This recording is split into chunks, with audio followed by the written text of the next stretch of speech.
A lot of people getting left behind by not 2024 predictions for the health industry that are really working well has cost thousands and thousands of dollars running a business and not a side hustle. Connection, community, trust is built a lot faster. What I am doing after being in this industry for a whole decade. And the last one that most people do not think about is investing in.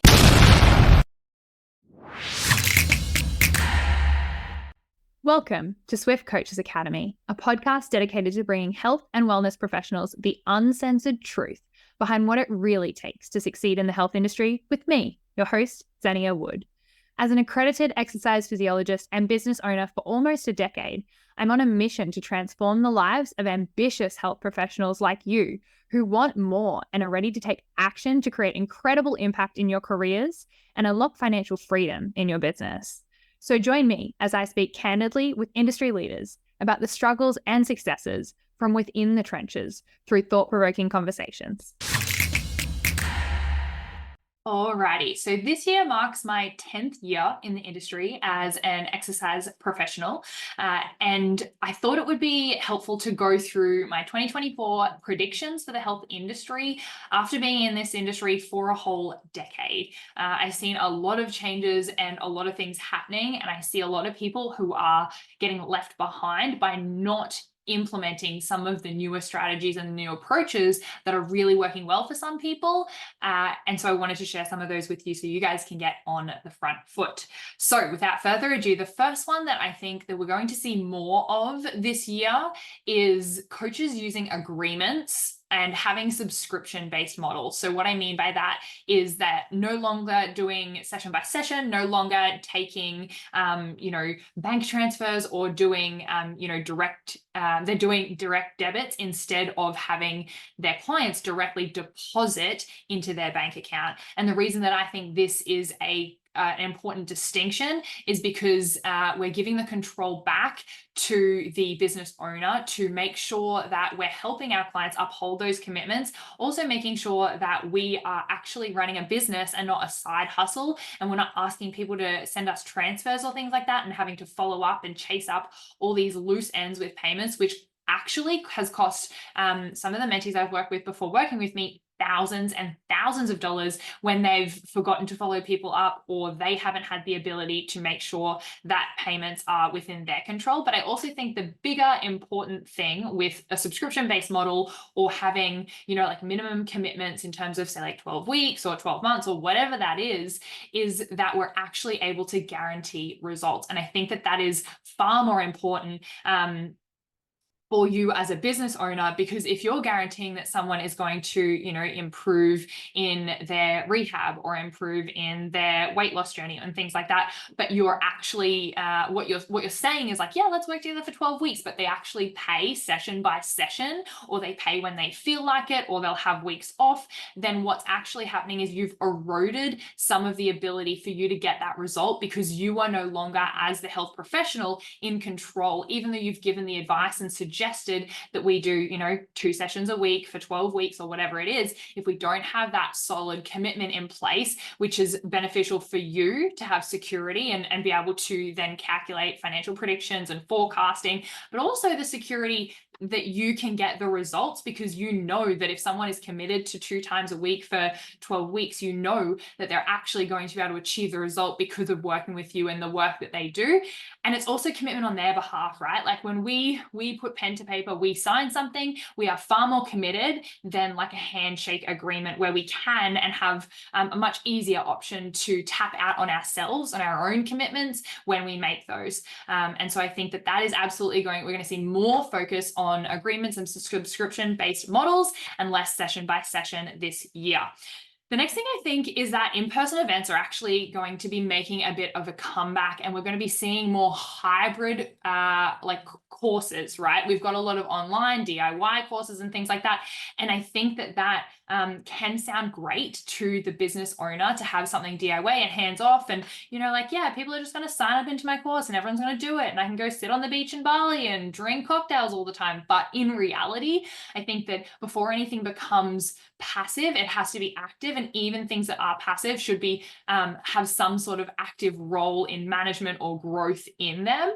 And so I think in-person events not only from a fact that that's going to help create accountability, it's going to build connection, it's going to build community. And I think that there's nothing like an in-person event, and it's something that I am strongly considering working into my calendar for this year to get around and create more in-person events, because I think that trust is built a lot faster when you're physically in person with people. But I also think that the student relationship with each other, even if they're at some sort of course or some sort of event with someone hosting, I think that is really, really strong and powerful. And I've made incredible relationships by going to these sorts of events. And I think it also speeds up or it accelerates the ability for us to build those relationships and networks and create partnerships and business opportunities with other people in our industry that we can work alongside, collaborate with, whatever that is.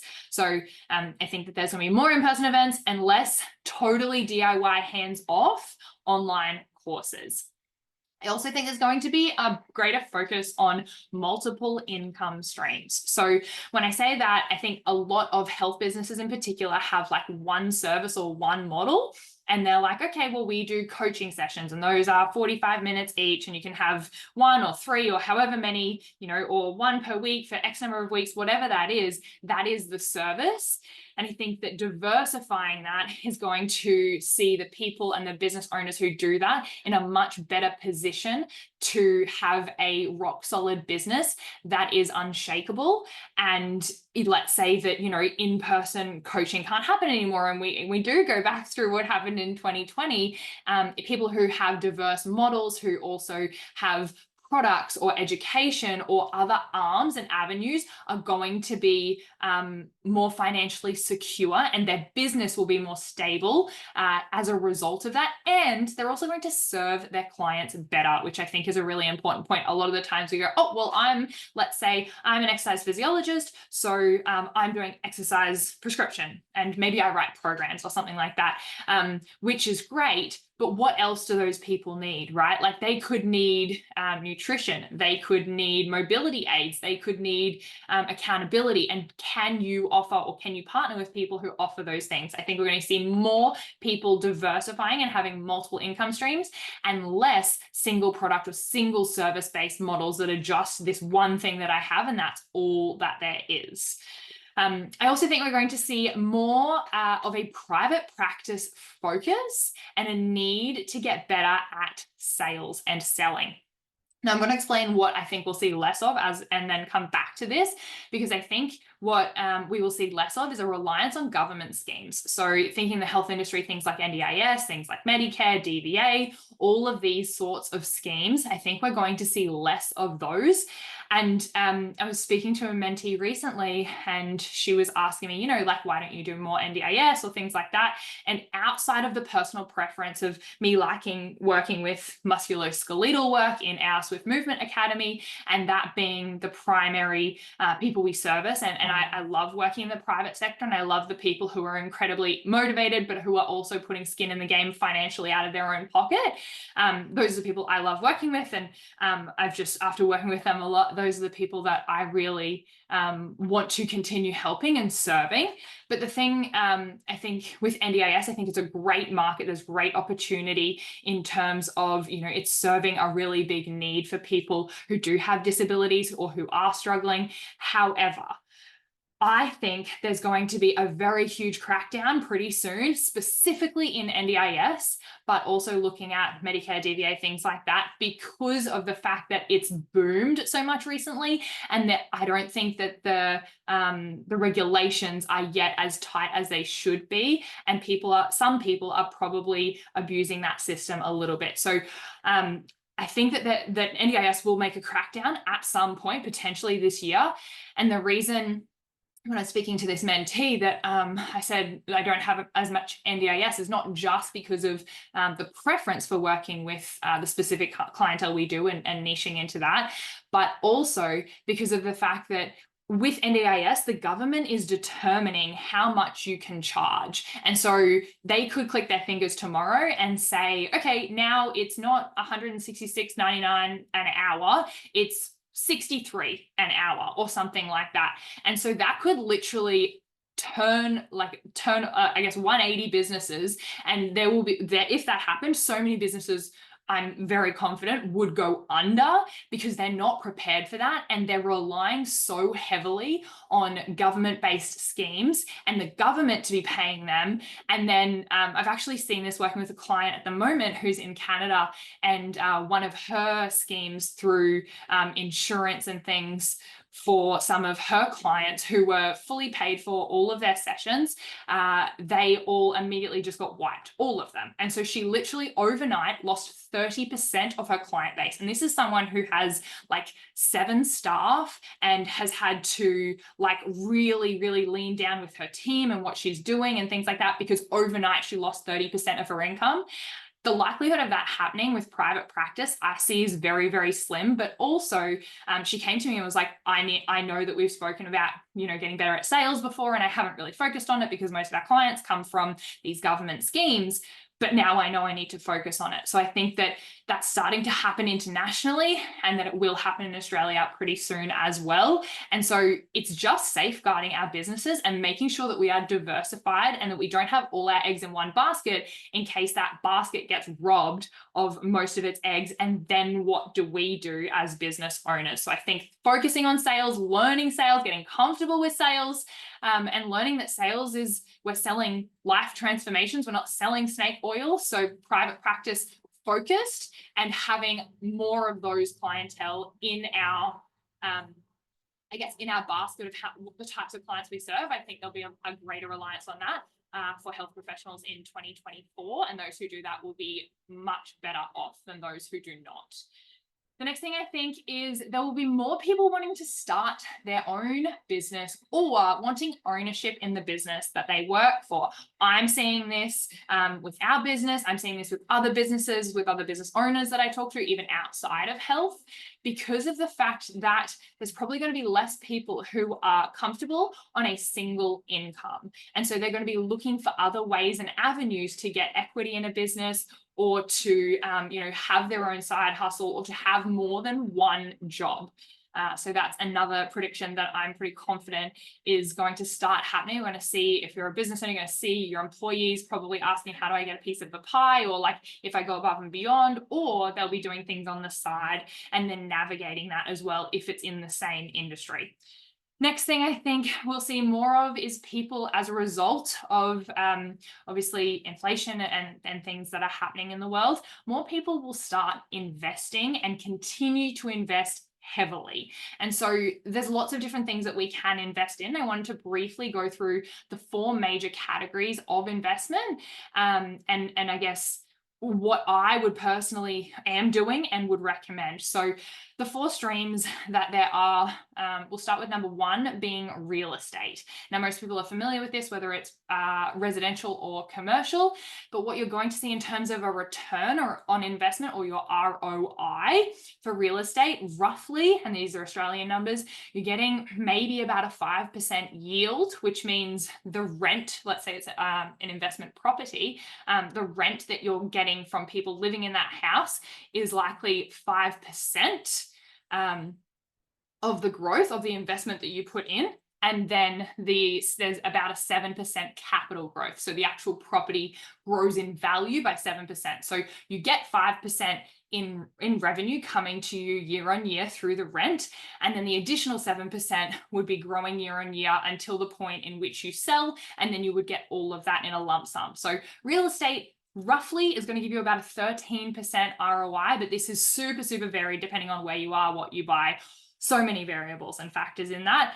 With my own property investing, so I own the property that I live in with myself, and I actually have 2 housemates, which I am super, super fine with because of the fact that they're paying off my mortgage. And so, I did buy 2 properties under the age of 30, and the second one being an investment property, and that's currently negatively geared. I won't go into this too much, but basically that's not making much money at the moment. I'm looking this year to flip that around in terms of, prices just went up so much in terms of the interest rate rise. So looking to turn that around personally, but I'm actually paying probably personally out of pocket less than the cost of one mortgage to have 2 properties because of the fact that I have other people paying off my mortgages for me, even in the scenario where we have interest rates that are going gangbusters at the moment. So we're getting about 13% from real estate. Hold with me. There is this is coming to, I guess, a reason, or what I'm trying to say. So, little interruption to this episode. If you are loving what you're hearing so far and you're thinking, I want some more support with my business, I feel like I'm struggling, I'm, spinning my wheels, I'm not getting at where I want to be as quickly as I would like, then I would strongly encourage you to have a look at our 12-month business mentorship. Now, this program is honestly life-changing for the people who jump in and sign up. We have taken people from zero to their first 100,000 in less than 10 months. And we've also taken people from sole trader to scaling their business through systems, through automations, getting their time back and loving what they do, increasing their profit margins, all through this program. Now, this is not just your regular course and tick and flick DIY. Yes, there are so many different little micro lessons and videos. There's downloadable worksheets, practical activities, and behind the scenes conversations of me giving exact advice of what I have done and what I would suggest for so many health professionals just like you. Also, for a limited time only, we have so many templates, workbooks that we are just handing out. There's so many live recordings of previous calls, so you can go in and digest all of those. And we have practical masterclasses and guest masterclasses as well. So you get not just me talking through specific strategies, but guests who are experts in their field. There is so much involved in this. I didn't even mention the fact that there are one-on-one calls, regardless of what level of mentorship that you jump in and work with us doing. And I cannot wait for this for 2024. We start officially on Feb 5th, but you want to get your application in ASAP because there are only a couple of spots available. So if you're interested, the link is in the show notes. And now back to the show. Stocks, you're going to get on average about a 10% return.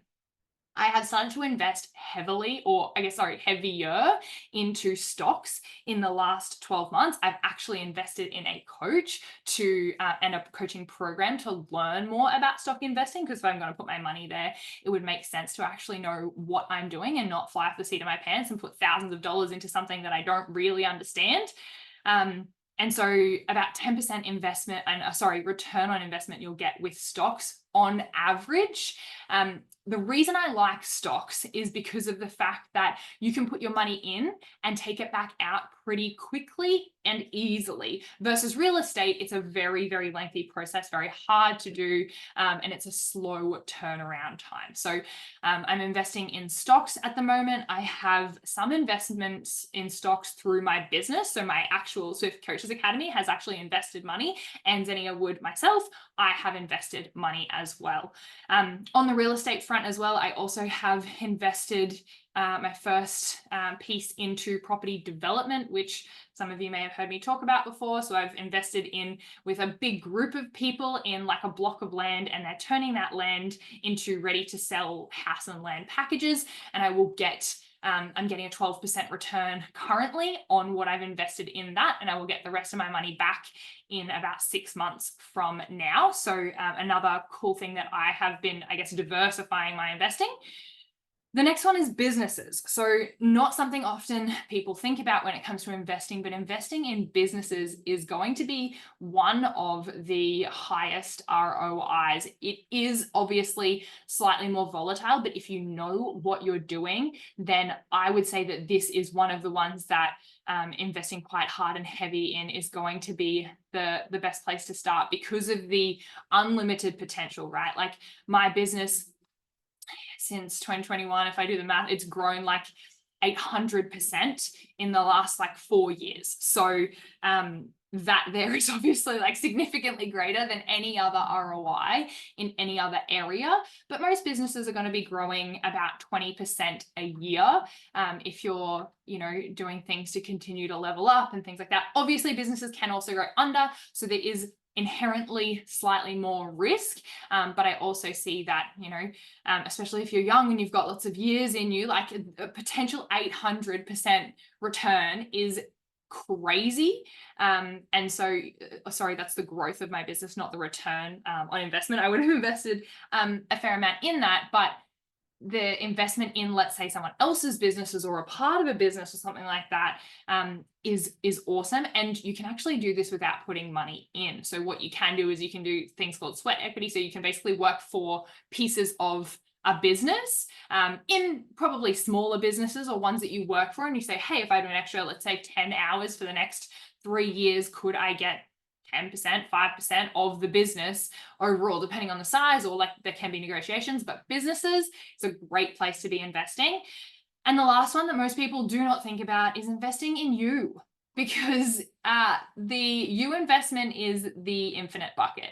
So businesses, yes, have the potential to grow so much, but the likelihood that you invest in you and you personally go backwards as a result of your investment is so low, because you either grow and you win and you succeed, or you learn. And those learnings are so valuable, even in spite of any financial growth that can help you. And it goes with you for life. You invest one time in one thing, i.e. me with this stock investing course. I invested one time.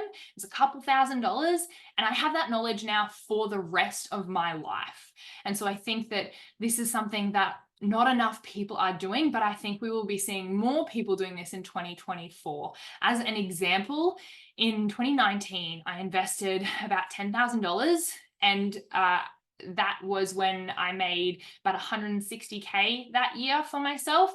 And then 2 years later, we were at $511,000. So I got a 35 times ROI on my $10,000 investment. So we added $350,000 in just 2 years from investing 10K. Now, these are obviously not necessarily normal statistics, but when you want to grow and you want to be where someone else is, where you have been, finding these mentors and investing in them, I see, and investing in them, but also it's really investing in you, right? Like you are investing in your own learning, your own education that is going to help you grow in whatever area, right? Whether it is you learn about businesses to invest in those, or grow your own.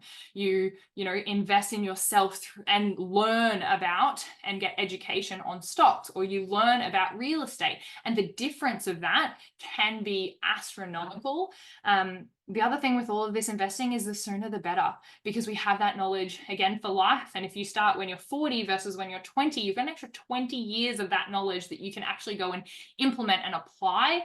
So that is something that I definitely think we'll be seeing more of in 2024, and less savings, less keeping our money in the bank. The bank is ripping us off. We get, like, even if you have an offset, you get 3% return on your offset account. But we just talked about real estate's 13%, stock is 10%, businesses 25%, 20% roughly, and investing in you is infinite. So keeping our money in the bank is deteriorating slowly. It might say that we still have the same dollars in the bank account, but each year we are chipping away at that based on inflation. And even having it in an offset is not really doing enough at the moment. It's not to actually offset inflation. So I think we'll see more investing and less savings. And I really hope that's the case too, because I think that education is a gift that keeps on giving. And that's something that I'm continuing to invest heavy in each and every year, more every single year. Next thing I think there'll be more of in 2024 is businesses who are willing to pay to play through things like paid advertising. And the reason for this is because I think there's going to be a lot less engagement on social media platforms, because of the fact that those platforms get money based on people spending through advertising on their platform. So usually, same thing with Facebook, right? It started out as this very like friend-centric platform, and then it turned into there's advertising everywhere, and we're paying for eyeballs, paying for attention. And so all these platforms like Instagram, Facebook, even YouTube are going to want to keep the people who are paying them money happy. And so they're going to keep their advertisers happy more than they care about keeping their users happy in terms of engagement. Obviously, there's a balance with that, but I think that we've probably all seen the effects of the reduced engagement on social media. So I think that businesses will be more likely and more happy to pay to play in terms of the advertising space. 2 more we have for today. So Second last one is I think that clients will start shifting towards consuming more long form content. And the reason for this is that it's a much stronger way to build trust. So this podcast, for example, is a long form piece of content. YouTube videos are long form pieces of content. Even email marketing, blogs are kind of out, but email marketing and longer form, like written format, they are much, much higher in terms of building trust and building commercial relationships, meaning relationships that end up transitioning some sort of financial or business win. In either short or long term. And so what I think we'll have less of is less trust built on short form content platforms. So things like TikTok, things like Instagram, I think we're going to see less trust built through those. Yes, you may find someone through Instagram, but how often do you, I mean, I do this, right? How often do you find someone on Instagram and then you go to look for like their podcast or their YouTube, or you subscribe to their email list and you want to see more from them, or you try and find a masterclass that they have for free on their website, but you want to consume longer pieces of content. And typically the amount of time we spend consuming someone's content is going to indicate the likelihood we are to purchase from them. And if we can do that in an accelerated time period, meaning a longer piece of content rather than, seeing a 60-second reel every single day and it taking us a month for someone to feel confident to buy from us and build that trust, I think that is huge as well. Obviously, another piece of long form would be something like a book. And then the last one that I think is so, so important, and I think we're going to see so much more of, which I'm excited for, is coaches investing in mentoring. And I know that this is happening more and more, and I feel like it's a bit of a snowball effect now. And if you don't have a mentor, you're kind of the odd one out, which I love because of the fact that I see this is such a powerful accelerator, not just in business, but personally, right? Because a mentor is not just there to give you the tactics and the tools and the skills that you need, but more importantly, it's the person who's got your back. It's the person who, when you second guess yourself, you ask for help, you check, you get someone who's further along in the journey that you want to be going down, and you ask them the questions so that you can make less mistakes than they did. And if time is our most precious asset, then investing in mentoring is literally collapsing that time. And I think that we'll see much more investing in mentoring, but not just mentoring. I think also asking for help and paying for help in niche areas. So not just, global business mentoring, but also going, hey, like I really need help with, say, Facebook advertising. So I'm going to go find someone who specializes in that to teach me, or to pay to, learn from them or have them support me in my business with that sort of thing. So recapping the more or less predictions for 2024, I think we'll see more coaches using agreements and subscriptions, less session by session, more in-person or hybrid course events, and less DIY only online courses. I think we'll see more businesses having multiple sources of income and less single product or service-based models. I think we'll see more private practice focus and a need to get better at sales and less reliance on government schemes like the NDIS and like Medicare. I think we will see more people starting their own business or wanting ownership, and less people just working off of a single income. We will see more people investing and less people saving their money in a bank account. More people paying to play with paid advertising and less engagement on social media or social platforms. More clients consuming and wanting to see long form content from you, and less trust built on our short form content, or it taking a longer time for that to happen. And then more coaches investing in mentoring and getting help in areas and paying for that support, and less coaches without a mentor, and those who choose not to have one likely being left behind. I would love to know from today's episode what you have thought. If there's anything that you agree or disagree with, or anything that you think I've missed that you would love to add, please send me a message on Instagram and we can continue this chat. And until next week, see you later and move swiftly. Just a quick reminder before you go, that link is waiting for you in the show notes if you are a health coach who is in business looking to grow or scale. We have options for both, and I am super excited to be working with a few individuals next year who are ready to take their business to the next level. If that sounds like you, chuck down and have a look at the show notes and you can apply through there, and I will talk to you one-on-one and we can figure out if this is right for you. I cannot wait to chat. I have a tiny favor to ask of you, and that is to just hit that subscribe button if you have not done it yet. If you've made it this far, then I hope that this has been valuable for you and for us to get more incredible guests in front of your earlobes and faces. If you're watching us on YouTube, then please do that now. And if you have any feedback or suggestions for me, or something that was a golden nugget that really stood out to you in this episode, I would absolutely love if you flicked me a message over on Instagram at Zenia Wood Official. Until next episode, and in whatever you do, move swiftly.